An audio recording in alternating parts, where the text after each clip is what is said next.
자, 시작하겠습니다. 여러분 만나서 반갑습니다. 예, 여러분들하고 앞으로 7주 동안 제3보험 이론을 강의할 강사 배원식입니다. 인사드리겠습니다. 새해 복 많이 받으세요. 예, 꿈 잘 꿨습니까? 목표를 잘 세우셨어요. 자, 새해에 여러분들 목표를 잘 세우셔야 됩니다. 목표를 좀 구체적으로 세우셔야 돼요. 그죠? 그냥 막연하게 열심히 가서 공부해야 되겠다 이렇게 하면 안 되고, 앞으로 남은 기간 딱 8개월 뿐이에요. 그죠? 8개월 뿐이니까 8개월 동안에 각 과목별로 내가 어떻게 공부할 것인가, 그죠? 뭐 학원 진도를 따라갈 것인가, 강사를 시킨 대로 따라가겠다, 아니면 내 독자적으로 하겠다, 어떤 과목 어떤 방법으로 공부하겠다, 이런 거 전략을 잘 세우시기 시작해야 됩니다. 자, 첫날이니까, 자, 여러분 어쨌든 여기 앉아있는 모든 분들, 또 제 온라인으로 제 강의를 듣고 계신 분들, 올해 다 합격하시도록 바라겠습니다. 저도 또 여러분들 합격하는데 최대한 노력을 해서 도움이 되도록 하겠습니다. 자, 뭐 제 강사 소개는 여러분들이 설명회 때 들으신 분도 있을 거고, 또 얼굴을 몇 분은 또 얼굴을 아시는 분도 있고 하니까 그냥 강사 소개는 생략을 하고 넘어가도록 하겠습니다. 또 제가 제 소개를 제가 PR을 하는 걸 잘 익숙하지도 않고, 학생 처음 본 학생인데 어떻게 봤어요? 학원? 선배가 추천해 봤어요. 대신 날 소개 좀 해줘봐요. 자랑 좀 해줘봐요. 몰라요? 네? 좀 뭐라도 좀 비만이라도 해줘야 되지, 그죠? 혹시 또 오후반 의학 강의가 있으니까 의학 강의 듣는 겸 아침 좀 일찍 일어나서 제3보험도 같이 한번 들어보자 이렇게 오신 분 있는 거 아니에요, 그죠? 자, 어쨌든 간에 여러분들 만나서 반갑고, 그죠? 여러분들 합격하는데 최선을 다해서 노력하겠습니다. 어떤 작년에 합격한 합격생이 어디 합격 수기에 보니까 그런 얘기를 올려놨더라고요. 장사꾼이 아니라 선생을 만나가지고 합격했다고. 그죠? 올해도 제가 여러분들한테 감동을 주고 또 희망을 주는 그런 강의가 되도록 하여튼 열심히 또 노력을 해보도록 하겠습니다. 자, 첫 시간이니까 한 시간 좀 넘게 작년 기출 문제를 한번 풀어보고, 또 강의 진행 방법에 이런 거에 대해서 간단하게 설명을 드리고 넘어가도록 하겠습니다. 자, 제 강의 진행은 가능한 한 그냥 아침 일찍 와서 강의를 듣다 보면 졸릴 수 있으니까 그냥 귀로만 듣는 게 아니라 귀로 듣고 또 질문 답하고, 그죠? 써보고 이렇게 하는 방법으로 강의를 진행하겠습니다. 그러니까 여러분들이 강의에 적극적으로 임해야 돼, 그죠? 이왕 와서 이 시간을 버리는 시간이면은 최선을 다해서 적극적으로 강의에 임해 달라, 이런 부탁을 드리는 겁니다.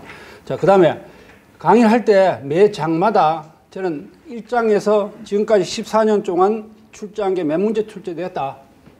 앞으로 출제가 되면은 어떤 문제가 출제될 것이니까 요거는 꼭 읽어라, 꼭 알아라, 이렇게 할 거예요. 그래서 여러분들이 예습보다는 복습을 권합니다. 그죠? 이 과목은 지금 8개월밖에 시간이 많이 남지 않았기 때문에 미리 예습하고 뭐 이런 것보다는 차라리 제 강의를 들어왔으니까 제 강의 진도에 맞추어서 복습을 해주길 바라고, 그죠?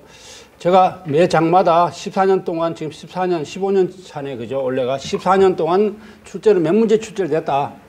그 중에서 남은 문제 출제될 확률이 있는 문제는 어떤 거다. 그러니까 이것만 공부해라, 이렇게 얘기할 거예요. 거기에 따라서 공부를 하면 되겠습니다. 자, 그 다음에 수업 시작하기 전에 간단하게라도 지난주에 공부했던 거 얘기를 해주고, 시간이 마치면은 또 이번 주에 공부했던 거, 오늘 강의 마치면 오늘 공부했던 중에 요거는 꼭 집에 가서 공부해라, 가는 길에 전철 안에서도 꼭 읽어봐라, 이렇게 할 테니까 만약에 정리를 하고 싶으면 그 문제만 정리를 하면 돼요, 그죠? 정리하는데 시간과 그 노력을 많이 소비하지 않도록. 자, 그래서 오늘 첫 시간에는 여러분들하고 같이 작년도 시험 문제를 간단하게라도 한번 풀어보고, 물론 지금 제3보험 처음 공부하는 학생들도 있을 거예요, 그죠? 그럼 시험 문제를 어떻게 풀 것이냐? 자, 시험 문제를 풀어본 이유는 앞으로 내가 제3법을 공부할 방향을 설정하기 위해서 한번 풀어보는 거예요. 그죠? 좀 몰라서 무슨 얘기인지 모르더라도 어떻게 작년에 시험 문제가 어떻게 출제되었으니까, 그죠? 앞으로 올해도 시험 문제가 어떤 방법으로 출제될 것이고, 그리고 어떻게 공부해야 될 것을 배우고자 하는 거예요. 그죠? 그런 목적이 있는 거니까, 공부를 같이 한번 보도록 하겠습니다. 자, 2018년도에, 그럼 2018년도 작년에, 그죠? 2018년도 시험을 간단하게 살펴보도록 하겠습니다. 첫째는 B급으로, 그죠? B급으로 평이한 문제가 출제되었습니다. B급으로. 난이도도 별로 없는 문제들이 출제되었어요. 그래서 이게 뭐예요? 평이하고 B급의 문제가 출제되면 어떻게 되겠어요? 원래 물수능이라고 그랬어요. 그죠?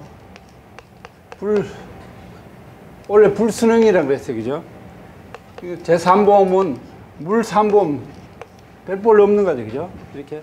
작년 같은 경우는 너무 쉽게 출제했다. 그래서 열심히 공부한 사람, 제3보험에서 많이 아는 사람은 손해죠. 그죠?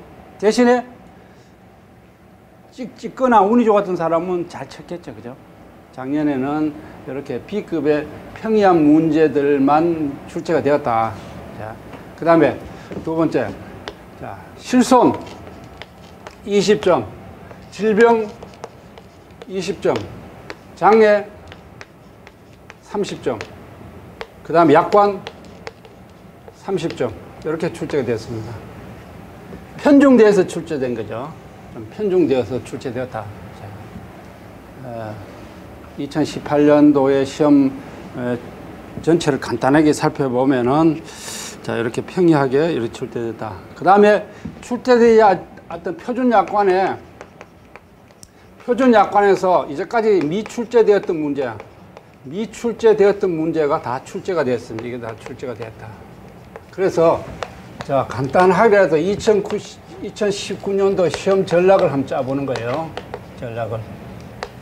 자, 첫째. 원래 불수능이라 그러죠.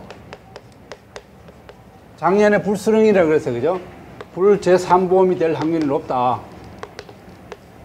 어려워질 확률이 높다는 거지. 왜 그러냐? 제 말이 다 맞는 건 아니에요. 그죠? 예측을 해보는 거예요. 자, 왜 그러냐면은, 우리가 수능을 예를 들어 볼게요. 수능에 원래 불수능이란 그럼 얘는 쉽게 해서 어렵게 했어요. 원래와 같은 똑같은 일이 두 번 반복하기 쉽지 않을 거예요. 왜?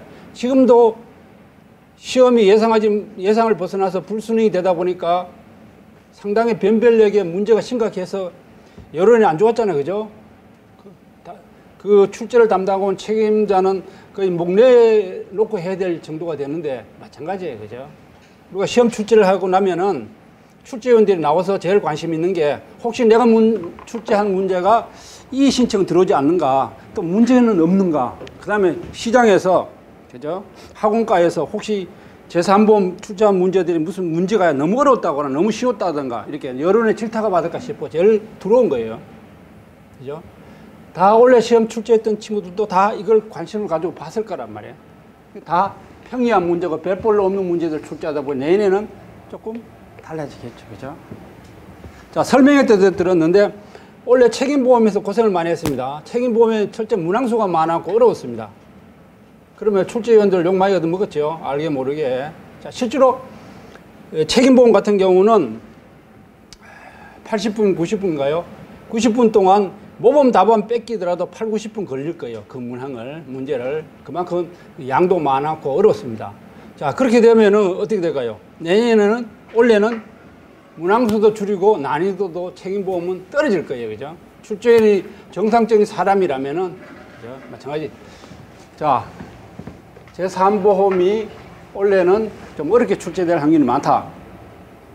이거 특히 올해 같은 경우는 5년 그 기간이 다 지났습니다. 그죠? 기존의 사종, 손해사정사들도 같이 시험 치는 거예요. 쉽게 나와버리면 걔들한테 굉장히 유리하게 되겠죠. 그죠? 너무 쉽게 나오면은 어려워질 확률이 많다. 이런 얘기입니다. 자, 두 번째는 매년 이렇게 나오는데 제3보험에서는 반드시 선택과 집중을 해야 됩니다. 꼭 이제뿐만 안 돼. 즉 약관, 표준 약관하고 실손하고 장애. 자, 항상 반드시 여기서 안 나오면 나올 게 없는 거예요. 그죠? 실손하고 장애, 표준 약관은 어떠한 경우든지 간에 철저히 공부해야 된다. 그죠? 그래서 저는 모의고사 때 항상 매번 실손과 장애, 표준 약관은 항상 테스트를 시킵니다. 그리고 난이도도 기출문제 2배 이상의 난이도를 가지고 테스트를 시킨다. 그죠? 어떤 경우라도 어떤 문제가 나와도 최악의 상태에 과락을 맞는다든가 그런 일은 발생하지 않도록 이렇게 한다. 여러분들도 반드시 선택과 집중을 해야 된다. 실제로 약관은, 표준 약관은 45개 조항인데 중요한 거는 20개밖에 안 돼요.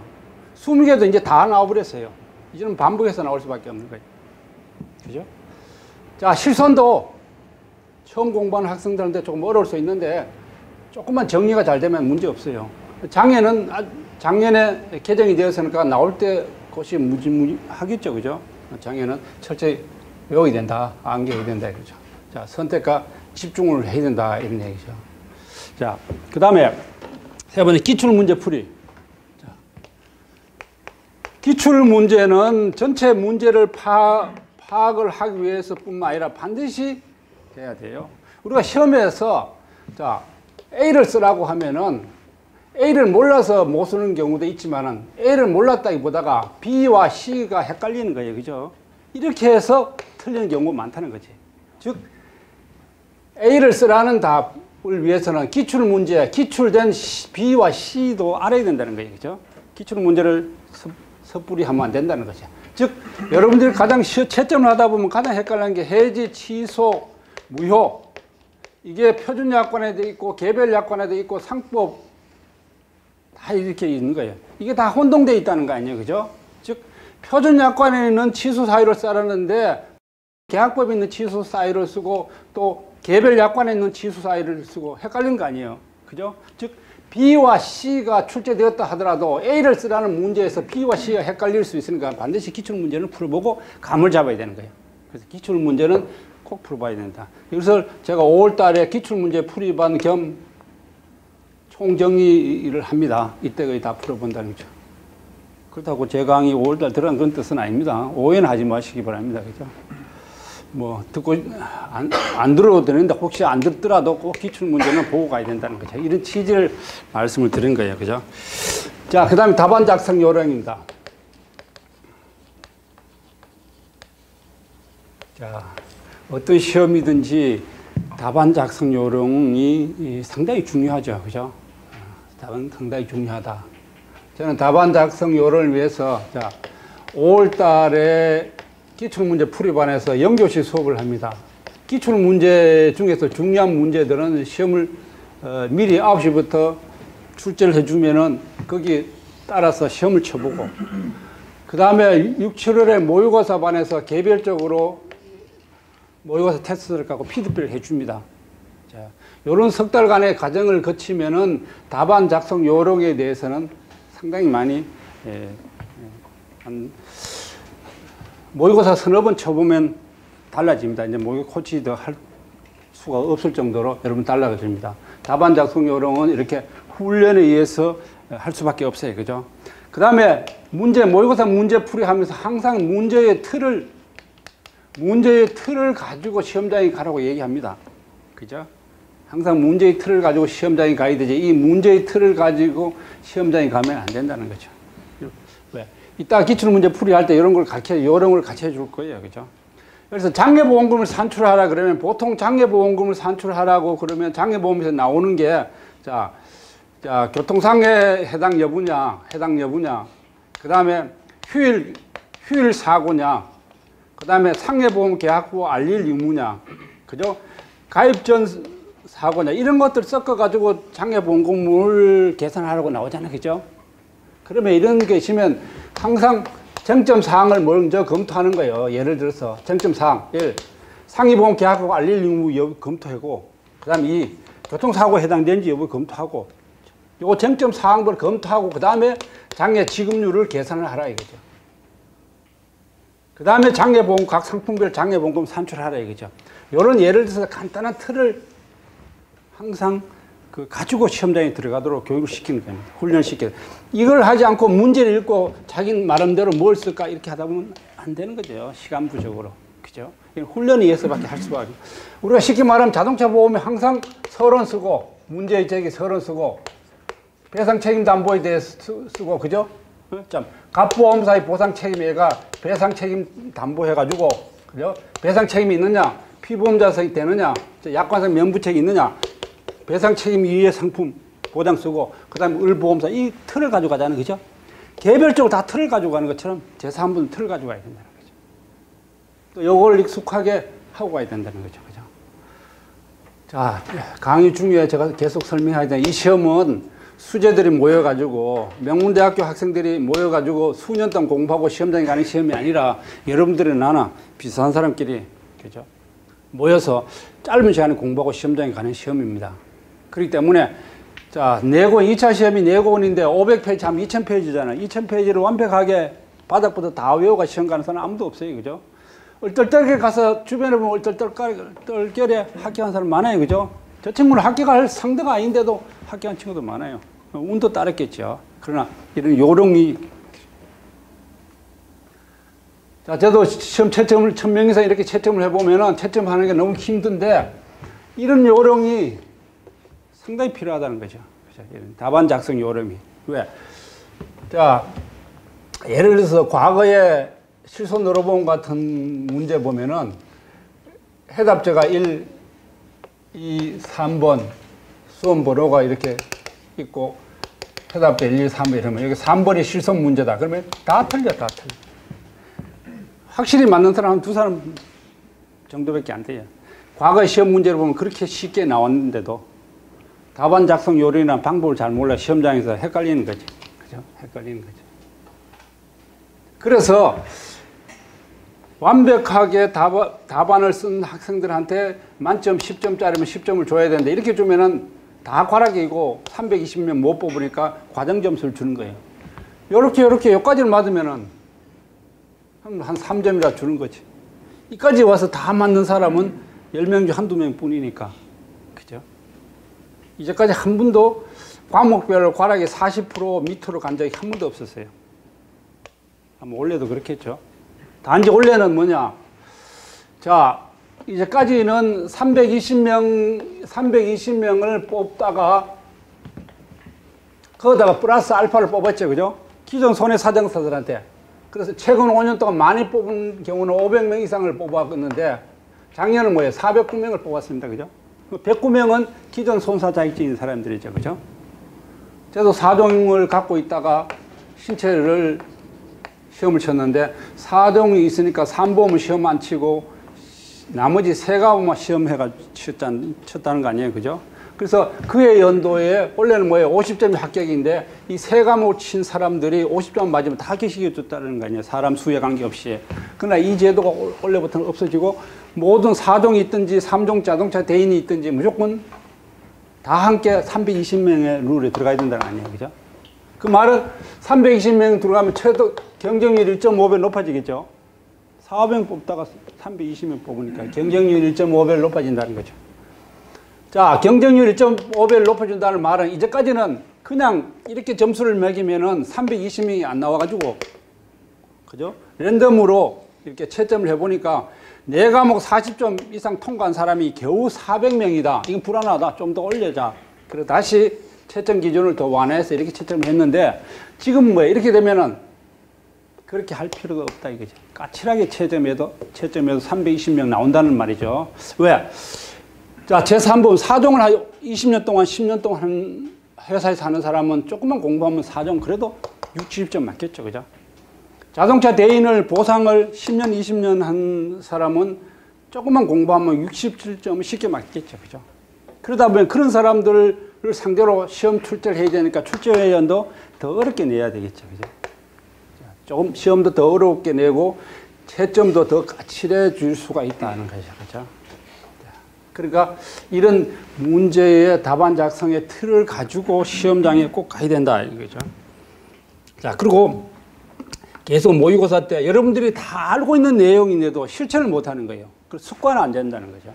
그래서 제일 중요한 건 여러분들이 알고 있는 내용을 실천해서 습관화를 해서 시험장까지 가야 되는 거죠. 가장 큰 문제가 답안 작성할 때 보면 문제를 철저히 읽지 않는 거예요. 문제를 두세 번 읽고 그 문제의 출제자의 의도를 파악해서 답안을 작성해야 맞출 수 있는데 그냥 글씨로서 읽는 거예요. 이런 얘기구나. 막 하다 보면 중간쯤 가서 이거 뭐 틀렸다. 돌아와서 앞으로 가는 거죠. 그거 안 된다는 거죠. 습관을 해야 된다는 거죠. 그죠? 문제를 철저히 읽고 출제자의 의도를 파악한 후에 답안을 작성해야 되는 거예요. 그 보는 눈을 가르쳐 줄 거예요. 그래서 이따 기출 문제를 풀이할 때도 왜 이게 중요한지를 이제 설명을 해 드릴 거예요. 자, 그 다음에 답안 작성 요령에 대해서 그렇게 얘기를 했고, 자, 그래서 제 같은 경우는 답안 작성을 하고 끝까지 포기하지 말라. 계속 얘기합니다. 끝까지 시험장에서 포기하지 말고 하라. 뭐라도 안 되면 써라 이거죠. 그래서 여러분들이 혹시나 나중에라도 기본 강의를 듣고 나중에 뭐 사정이 있어서 못 듣더라도 모의고사는 가능한 한 어느 학원도 좋아요. 모의고사는 한번 듣는 게 좋아요. 모의고사는 듣고 내가 실제로 테스트하고 연습해보고 시험장에 가는 게 좋다는 거죠. 그죠? 혼자서 모의고사를 문제를 가지고 90분 동안 혼자서 문제 풀어보기가 쉽지 않아요. 그죠? 쉽지 않으니까 가능한 테스트하고 피드백 해보기를 바란다는 거죠. 자, 그 다음에 교재 강사를 선택하는 건데 여러분들 어차피 제 강의를 들으러 왔으니까 하는 얘기인데, 자, 여러분들이 합격하려면 첫째 여러분들이 잘 해야 되는 거예요. 그죠? 여러분들이 열심히 해야 되지. 시험은 여러분들이 치는 거니까 여러분들이 열심히 해야 되죠. 첫째는 여러분들이 열심히 해야 되고, 그 다음에 두 번째는 여러분들이 믿고 학원을 선택해서 왔으면은 그 강사의 영향이 많이 미치는 거 아니에요. 그죠? 각자 혼자서 독자적으로 공부할 수 있지만은 강사의 코칭에 따라서 하는 거니까, 자, 이 모든 그 과목에 대해서 모든 코칭은 강사가 해주는 거니까, 그죠? 자, 강사의 역할도 사실은 중요하다, 그죠? 전략을 코칭해 주는 거니까. 그리고 가능한 한 네 과목 중에서 똑같이 50점을 맞아 합격하더라도 똑같이 50점을 맞기 쉽지 않아요, 그죠? 그래서 네 과목 중에서 내가 잘하고 있는 과목, 잘할 수 있는 과목을 한두 과목을 주 종목을 선택해가 거기 좀 집중적으로 더 많이 공부하도록. 왜 내가 잘하는 과목은 즐겁고 재미있게 또 많이 할 수 있잖아요, 그죠? 거기서 한 70점, 60점 이상을 맞추고 나머지 어려운 과목은 과락을 면해서 좀 그런 전략이 필요하다, 이런 얘기를 드리고 싶습니다. 자, 그 다음에 여러분들이 기본에 충실해야 돼요, 그죠? 항상 기본에 충실해야 되는 거예요. 제 교재는 실선으로 보면 표준 약관을 다 넣어놨는데, 자, 기본에 충실해야 된다. 자, 어떤 과목이든 마찬가지일 거예요. 기본에 충실하는 말은 첫째, 개념 정리 같은 거를 공부를 할 때, 개념 정리 같은 거를 좀 잘 미리 정리하고 파악하도록.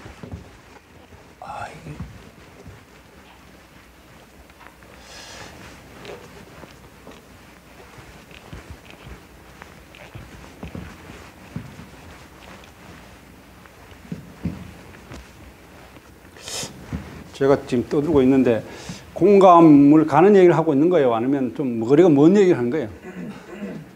좀 이해가 했나요? 공감이 가는 얘기예요? 아니면 거리가 좀 먼 얘기 하는 거예요? 예? 공감하는 얘기 하는 거예요? 내 혼자 떠들면 이게 곤란하잖아요. 그죠? 자,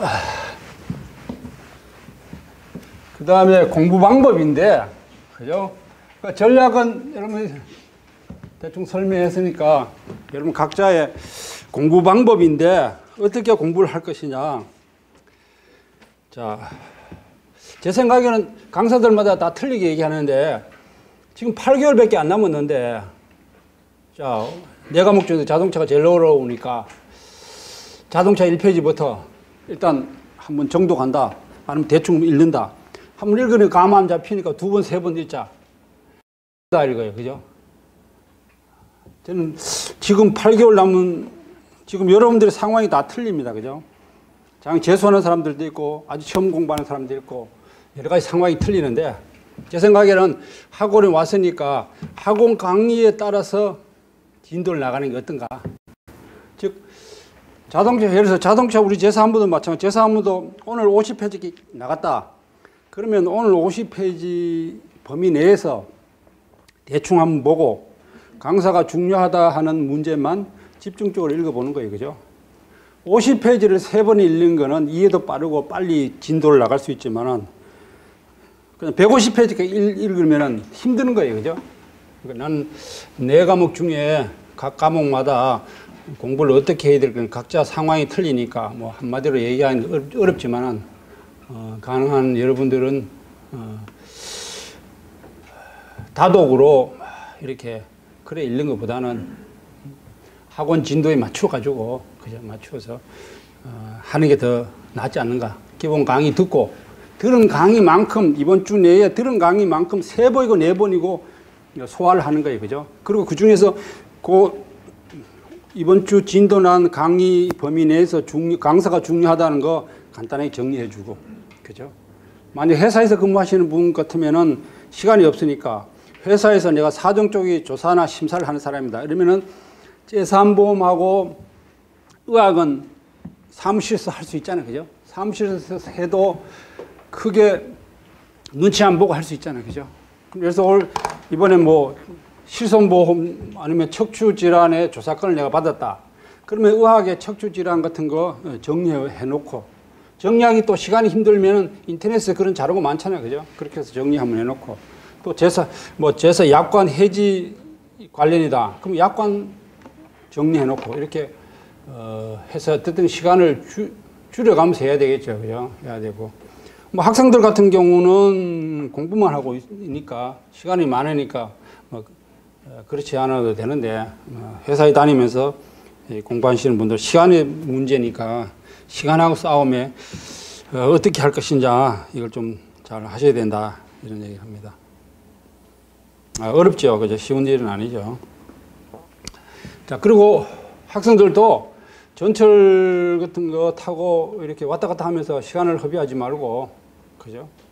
뭐 약관이나 이런 걸 본다든가, 아니면은, 뭐 의학 같은 거 자기 신체 뭐 이렇게 생각을 하면서 다 외운다든가 저는 그렇게 권합니다. 자기 전에도 그냥 자지 말고 잠도 잘 오게 내 몸, 뼈, 처음부터 의학 같은 경우는 의학 선생님이 잘 얘기하였지만은 제일 문제가 관절, 뭐 골절, 뼈 이런 것만 해부학적인 것만 외우면 한 반은 다 한 거 아니에요? 의학 같은 경우는. 그죠? 그게 어려운 거니까 자꾸 내 몸을 가지고 외우는 거예요. 뼈마디 다 외우고 관절 다 외우고, 그죠? 그 다음에 우리 장기 또 다 외우고, 그 다음에 머리 속에 들어있는 거 다 외우고, 이렇게 하다 보면은 자연이 되는 거죠. 그죠? 그렇게 자기 나름대로, 여러 강사가 자기가 옳다는 얘기를 하고 있는데, 여러분들 각자가, 그죠? 맞는 그런 공부 방법을 선택해서 하시라, 이런 얘기를 부탁합니다. 근데 대신에, 4과목 이렇게 한 2000페이지 되는 거를 다독한다. 이거 좋은지 모르겠어요. 그죠? 공부량이 된 사람은 괜찮은데, 그렇지 않은 경우는 지금 시간이 없다. 이렇게, 내 생각은 그렇습니다. 자, 요 정도로 하고, 그러면 기출 문제를 한번 풀어보도록 할까요? 자.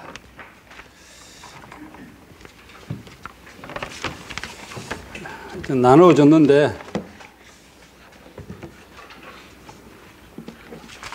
자, 재산보험을 처음 공부하시는 분들도 계실 거예요. 그죠? 계시는데, 뭐, 공부도 하나도 안 돼. 기출문제 풀어서 뭐 하느냐. 이렇게 생각하지 마시고, 자, 어떤 식으로, 어떤 방법으로 공부를 해야 될 것이냐.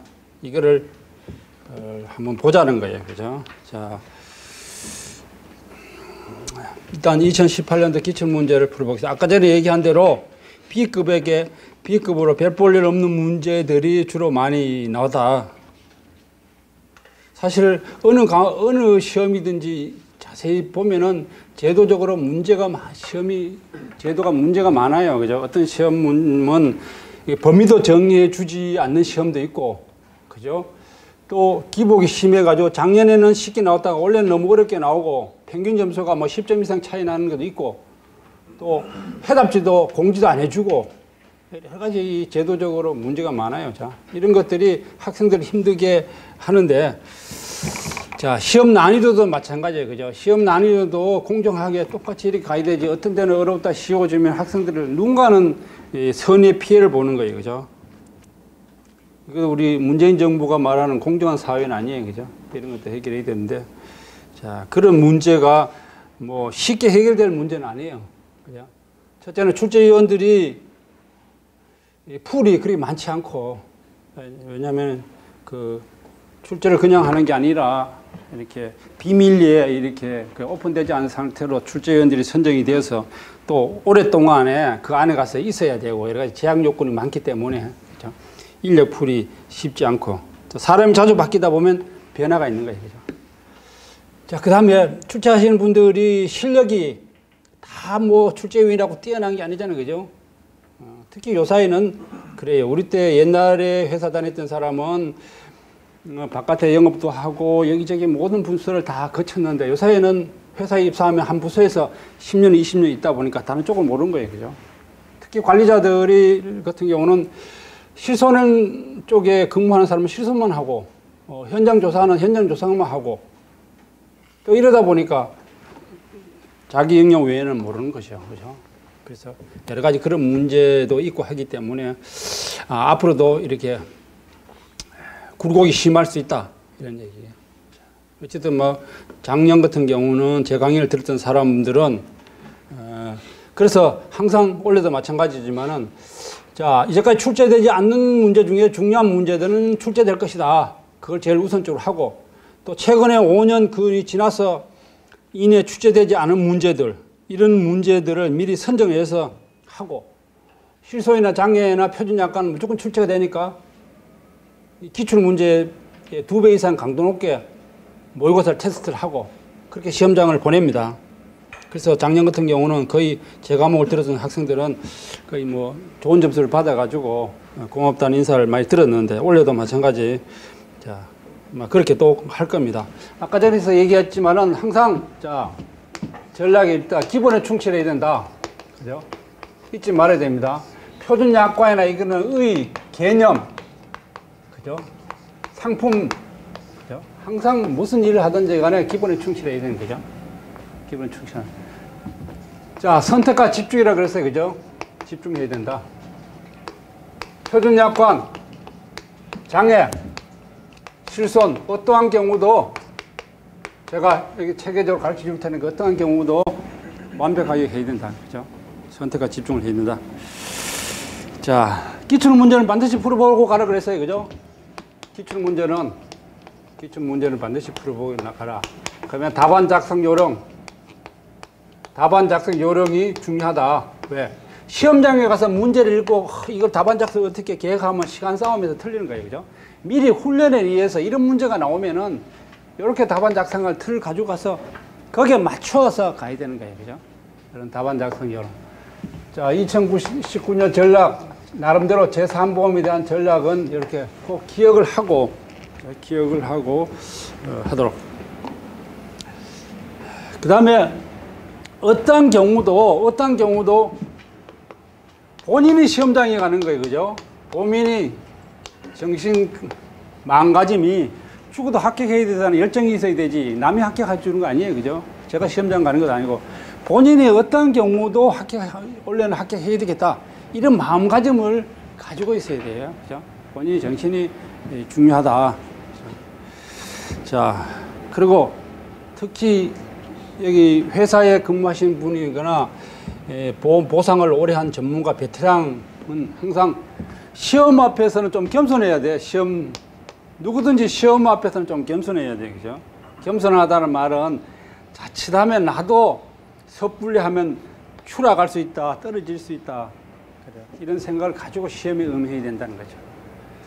학교 학생들도 보면은 평소에 공부하는 거 보면 열심히 잘해요. 많이 알아요. 근데 시험 칠 때 보면은 시작한 지 20, 30분 만에 시험지를 탁 내고 가요. 그럼 얼굴에 좀 거만한 모습이 묻어 있는 거예요.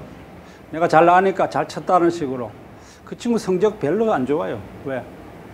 50분의 문제를 아무리 잘 알아도 겸손하게 하나하나 보고 실수를 저르지 말아야 되는데 제일 먼저 시작한 지 20, 30분에 나가는 것이 굉장히 자랑스러워하고 거만하게 나간다고. 그 친구 점수 그렇게 좋지 않아요. 실수를 해서. 그죠? 항상 시험 앞에서 누구든지 특히 보험회사에 근무 경력이 있다든가 보상을 오래 했다든가 그쪽으로 공부를 많이 하시는 분들은 조금 그죠? 이 시험이 그래도 자칫하면은 추락할 수 있어요. 장난이 아니에요. 작년 같은 경우도 제 강의를 듣는 사람들 중에서 학생들은 거의 다 합격했어요. 동차 합격한 사람들도. 왜? 자기는 보험에 대해서 아무것도 모르고 정말로 강사시킨 대로 겸손한 마음, 혹시 나는 몰라서 막 이렇게 이런 마음을 가지고 열심히 시킨 대로 공부한 거예요. 그러나 보상 10년, 20년 하고 뭐 관리자까지도 하고 또 법학도 전공하고 뭐 변호사 사무실에도 있는 사람도 이렇게 모르는 사람이 없죠. 그런 사람들 대부분 많이 떨어졌어요. 그 이유가 뭐냐?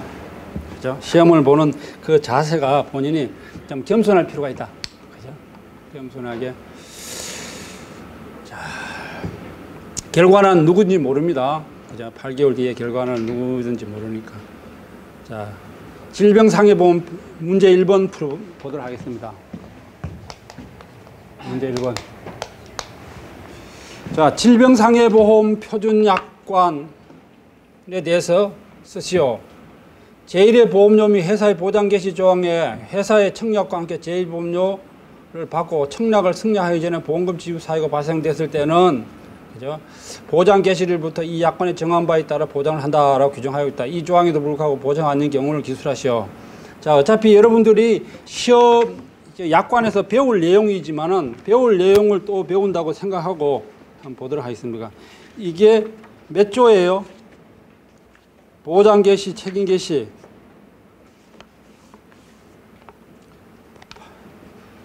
우리 교재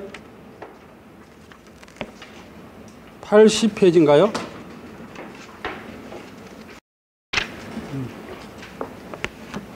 자, 80페이지가 아니네요. 몇 페이지죠? 승낙전 사고.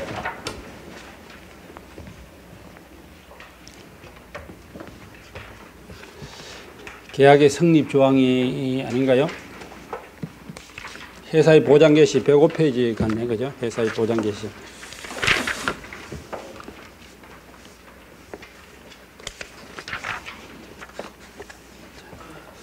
자, 승낙전 사고의 보장 개시 첫 그죠? 105페이지, 109페이지 얘기인데, 자, 이 얘기를 왜 말씀을 드리냐 하면은, 자, 이런 얘기죠.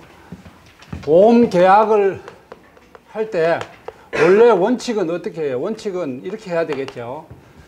보험계약 계약자가 청약을 하고 그 다음에 하면은 보험회사가 심사를 해서 승낙 여부를 결정을 해 줘야 되는 거죠. 승낙을 한다고 하면은 그 다음에 보험료를 납부. 오케이, 네 계약 승낙해 줄게. 그러니까 보험료 납부해라. 그리고 나서 책임을 져줘야 되겠죠. 근데 보험회사가 이렇게 시간을 이렇게 원래 해야 되는 프로세스를 가야 되는데 이렇게 하면 계약자 마음이 변할까 봐 실제로 실무에서는 어떻게 해요? 실무에서는 보험계약 청약하면서 보험료를 받아버리죠. 보험료를 납부. 그리고 이런 심사 과정을 거쳐서 자, 승낙하면 승낙 표시로 증권을 교부해주고 거절하면 보험료 납부하는 거 반환해주고 뭐 조건부 승낙하 이렇게 한다는 거 아니에요. 자, 그렇게 해서 그럼 이게 승낙하기 전에 승낙전 사고죠. 승낙전 사고는 어떻게 보장해 줄 것이냐 말 것이냐 이걸 묻는 문제죠. 그죠? 기본적으로. 자, 원칙적으로 이건 보험회사 너들 편리하려고 하는 프로세스고 계약자니까 알 필요도 없고 알지도 못하죠. 나는 계약서 쓰고 보험료 납부해서 당연히 책임지는 거다 이거죠. 그러니까 원칙적으로는 무조건 다 책임져 주는 거죠. 그죠? 책임져 주는 거죠. 단지 예외적으로 책임져 주지 않는 경우가 있다. 이게 첫 번째, 계약전 알릴 위반 사항에 해당되는 경우, 계약전 알릴 의무를 했는데도 그 알릴 의무하고 보험사고 인과관계 있는 경우, 그 다음에 진단 계약에서 진단 계약 받지 못해 이런 걸 쓰라는 거예요. 그죠? 자, 그러면은 여러분 제 교재에는 이렇게 보험료, 제1의 보험료 및 회사의 보장 개시, 내가 105페이지에 보면은 이렇게 약관 해설을 이렇게 있습니다. 이 공부를 하시면서 이 약관 해설을 약관 해설은 이해를 돕기 위해서 한 거예요. 그죠? 기본 이론을 이해를 하고 암기를 하라고 한 거니까 제 교재 약관 해설을 암기할 필요는 없어요. 특별한 경우 아닌 이상은. 그죠? 시험은 뭐예요? 이 원문에 있는 거, 그죠? 105페이지에 회사는 이 항에도 불구하고 다음 한 가지의 경우에는 보장을 하지 않는다. 요 세 가지잖아요. 그죠? 즉, 시험 공부는 약관 원문을 기준으로 외우면 돼요. 암기하면 돼요. 그죠? 암기하면 되고, 약관 해설을 기준으로 이렇게 해서 굳이 막 정리하고 이렇게 할 필요는 없다는 거죠. 그죠? 무슨 뜻인지 아죠? 제가 하고자 하는 얘기가. 자, 그런 얘기를 설명을 해 드리는 거예요. 자, 2번도 마찬가지, 두 번째도 마찬가지. 이 문제도 사실 중요한 문제고, 시험에서도 중요한 문제고, 어렵지 않는 문제지만은, 다른 데서 그렇게 많이 다루지 않는 것 같아요. 뭐 구석이 있다고 생각하는지. 그래서 이렇게 나왔지만은, 그죠? 미리 모의고사나 테스트를 못 해본 사람들은 좋은 점수를 못 맞을 수도 있어요. 그죠? 자, 두 번째. 자, 계약 내용 변경에 대한 얘기도 마찬가지입니다. 계약 내용의 변경. 이것도 마찬가지. 자, 우리가 일반 소비재 같은 경우는 그냥 한번 사서 쓰고 버리고 이렇게 하는 거죠. 그죠? 그러니까 뭐 큰 문제가 없는데, 뭐 전기 제품도 5년, 10년 쓰는데, 우리 재산보험 같은 경우는 때로는 뭐 한 번 구입하면 종신까지 사용하잖아요. 그죠? 종신까지 보장받다 이렇게 하기 때문에 이런 재산보험은 장기 계약이다. 한 번 일회성 계약이 아니라 한 번 계약을 하면 오랫동안 하는 계약이기 때문에 보험가입 그 보험기간 중에 계약자가 사망할 수도 있고 계약자 경제 사정으로 인해서 뭐 보험료가 납부를 못할 수도 여러 가지 변동사항이 있죠. 그런 변동사항에 대비해서 계약 내용을 변경하도록 약관에 그 규정한 조항을 쓰라는 거죠. 그죠? 쓰라. 그 6가지, 5가지 쓰라 이런 얘기입니다. 보험 종목, 보험 기간, 보험료 납입 주기 이런 걸 쓰라 이런 얘기입니다. 자, 그 얘기를 쓰고 있습니다. 그러니까 약관 이것도 마찬가지 계약 내용의 변경이라는 약관 조항을 100페이지에 보면은 있네요. 그죠? 100페이지에 보면은 계약 내용의 변경이라는 이 조항 그죠? 약관 해석을 한번 읽어보고 아 이런 내용이구나 이런 기초적인 내용이라 이렇게 해서 일단은 여러분들이 공부할 때는 계약 내용의 변경에는 약관 원문 조항만 정확히 외우면 돼요. 그죠? 자, 그렇게 공부하라는 뜻으로 설명을 하는 겁니다. 그 다음에 약관 해석의 원칙을 써라. 이것도 마찬가지. 그죠? 이것도 마찬가지. 자, 약관은 보험 계약은 뭐예요? 원래는 계약은 뭐예요? 계약 당사자인 그죠? 보험회사와 계약자 서로 만나가지고 흥정을 해서 계약을 해야 되는데 보험계약은 이제 불특정 다수를 상대로 하는 보험계약은 그렇게 어떻게 보험회사 사장이 일일이 계약자 만나다 흥정해요. 그죠? 그게 불가능하니까 그 당사자끼리 만나서 하는 게 아니라 그 쌍방의 일방인 그죠? 한쪽인 보험회사가 자기 마음대로 약관을 만드는 거죠. 그죠? 그러다 보니까 약관을 자기한테 유리하게 만들 수도 있겠죠. 유리하게 만들 수 있겠죠. 자, 이렇게 해서 이렇게 약관을 유리하거나 애매하게 만들어 놓으면 약관 해석을 어떻게 할 것이냐 이걸 묻는 문제예요. 그래서 약관 해석 조항에 규정된 약관 해석을 쓰라 그랬으니까 3가지뿐이에요. 신의 성실 원칙, 작성자 불이익 원칙, 확대 해석 금지의 원칙, 이걸 쓰라 이런 얘기입니다. 자, 그걸 쓰라는 거예요. 나중에 약관에서 배울 테니까 한번 보도록 하겠습니다. 자, 그 다음에 2번 문제도 그 약관을 공부할 때는 항상 그렇게 공부해야 돼요. 그 다음에 지정대리 청구 서비스 특약에 하면 보험계약자는 보험금을 직접 청구할 수 없는 특별한 사정이 있는 것을 대비해서 계약 체결 시나 계약 후에 대리 청구권을 지정할 수 있는데 이 특약을 체결할 수 있는 적용 대상 계약 및 지정 대리 청구권의 자격에 대해서 기술하시오. 자, 이것도 제도성 특약 중에서 출제되지 않는 문제 중에서 제일 답안을 쓰기 좋은 문제 중에 하나가 뭐 요거 헷갈리는 문제가 있으니까 이거 말고 그래서 나왔는데 요것도 우리가 마지막 특강 시간에 한번 혹시 제도성 특약에서 나오면 이게 나올 수 있다고 이렇게 테스트를 했는데 운이 용케 운 좋게 이렇게 나왔었던 문제였습니다. 자, 지정 제도성 특약이나 보험회사 상품은 항상 그 명칭을 보고 대충 내용을 알 수가 있어요. 자, 지정대리 청구 서비스는 보험금 청구할 때 누군가를 지정해, 내 대신에 누군가를 지정해 놓는다는 특약이겠죠. 그죠? 자, 그러니까 피보험자가 정신이나 신경계 장애나 뭐 식문인간 상태 돼가지고 도저히 내가 의사 능력이 없을 경우 이런 걸 대비해서 미리 누군가를 지정해가지고 내 대신 내가 이런 상황이 되었을 때는 돈을 타라 이렇게 하는 게 지정대리 청구 서비스 특약이죠. 그러니까 이 경우는 계약자, 피보험자, 수익자가 똑같아야 돼요. 그래 이해관계 헷갈리지 않죠, 그죠? 계약자, 수익자, 피보험자가 똑같은 보통 약관이나 특약에서만 적용이 된다. 자, 지정대리 청구인은 동거하거나 생계를 같이 하고 있는 피보험자의 주민상 배우자나 삼촌 이내의 혈친족 이렇게 되는 거죠. 삼촌 이내의 친족이다. 이건 뭐 단순하게 외울 수밖에 없어요, 그죠? 단순한 암기 문제인데 좀 표준 약관이나 이런 약관은 좀 기본을 이해하면서 외울 수밖에 없습니다. 자, 외우는 것도 뭐 그렇게 어렵지 않아요. 왜냐하면 명칭을 보면은 대충 어떤 건지 어떤 내용인지 알 수가 있으니까 추정이 가능하니까. 그죠?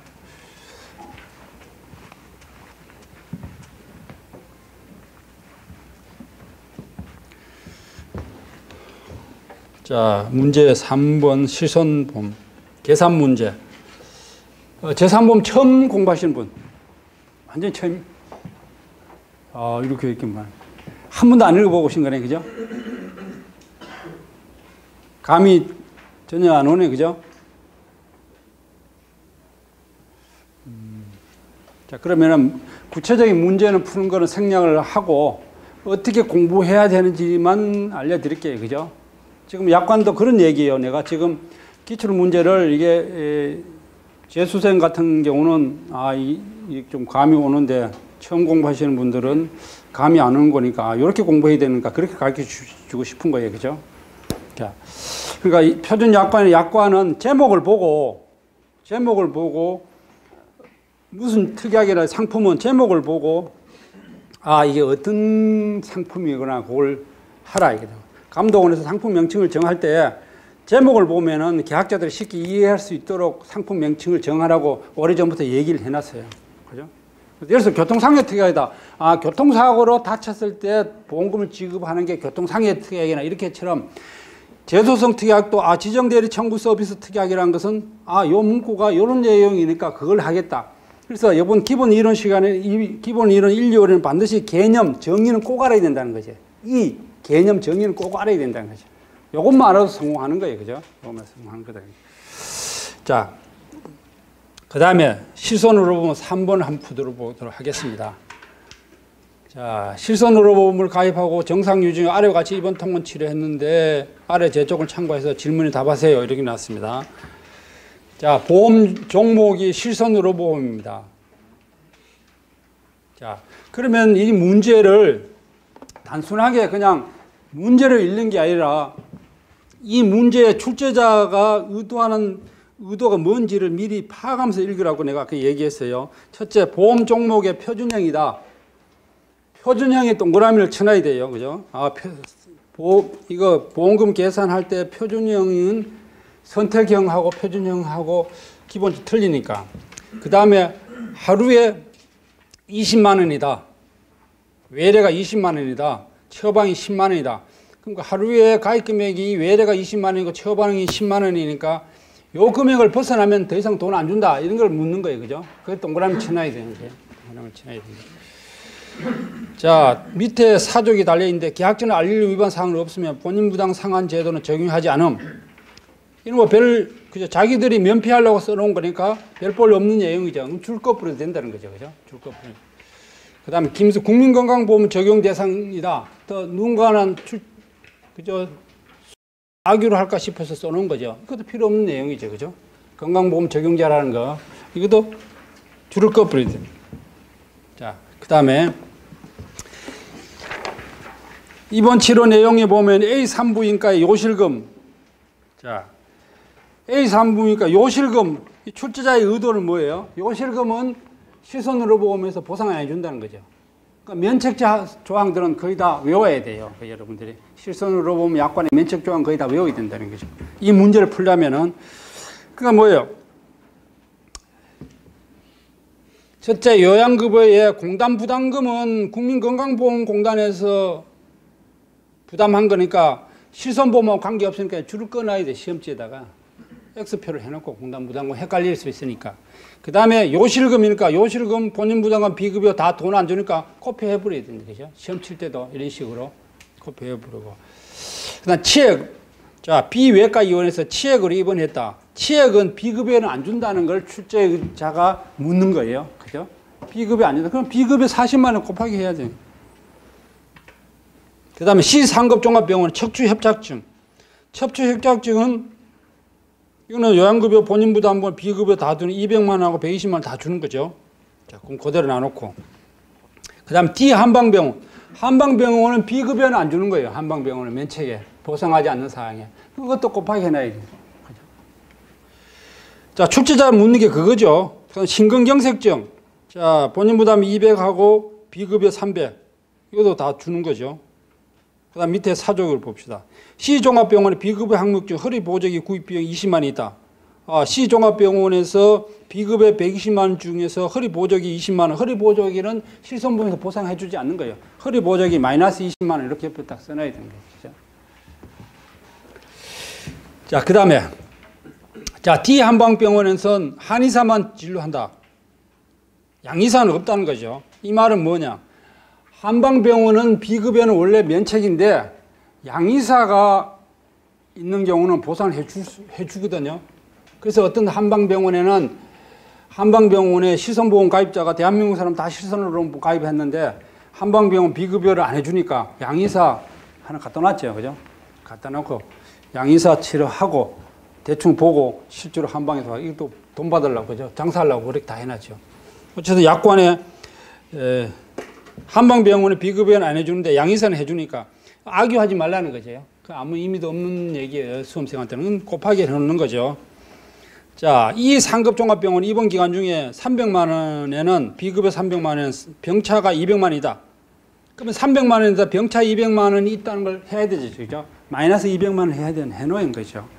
그 다음에 병차 200만 원은 병실 차액은 50%를 주니까 200만 원에 50%면 100만 원인 거죠. 그죠?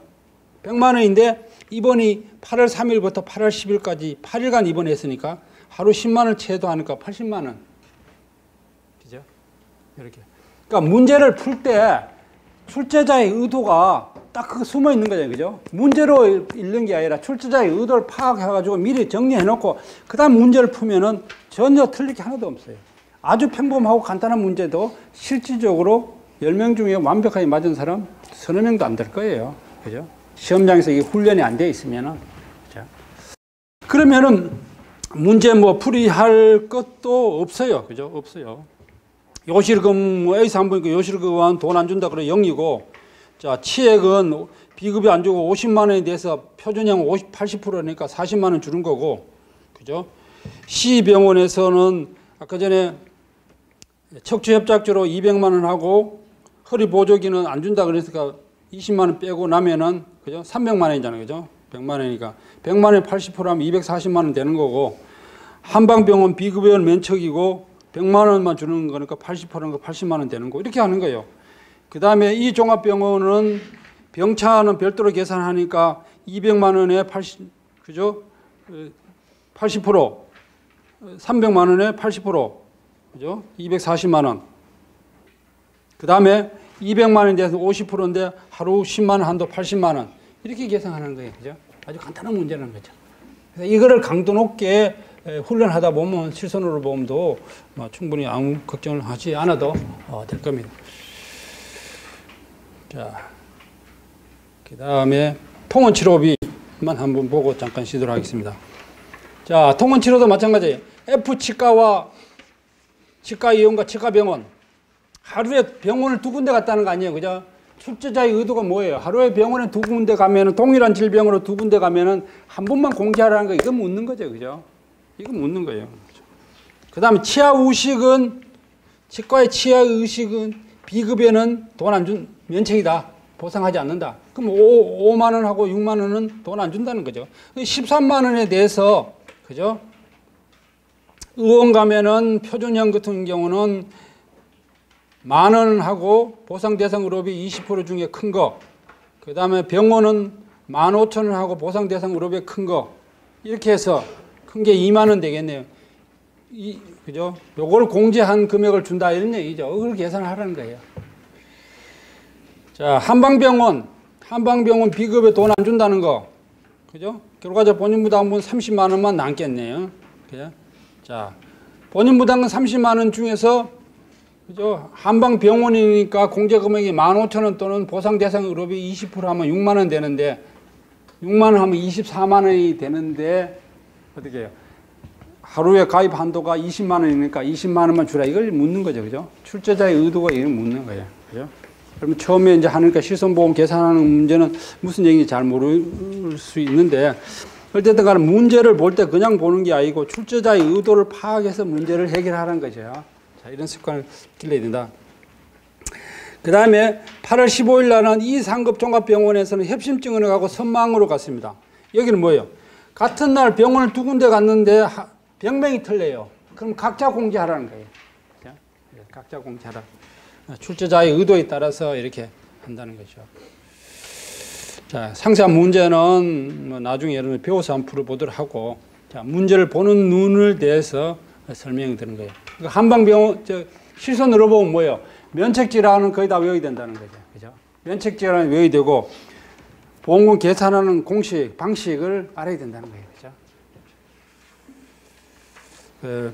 처음 공부하는 학생들이 많아가지고, 조금 이해하는데 조금 걱정스럽긴 한데, 자, 어쨌든 잠깐 한 10분 쉬었다가 또 하도록 하겠습니다. 자, 수고했습니다.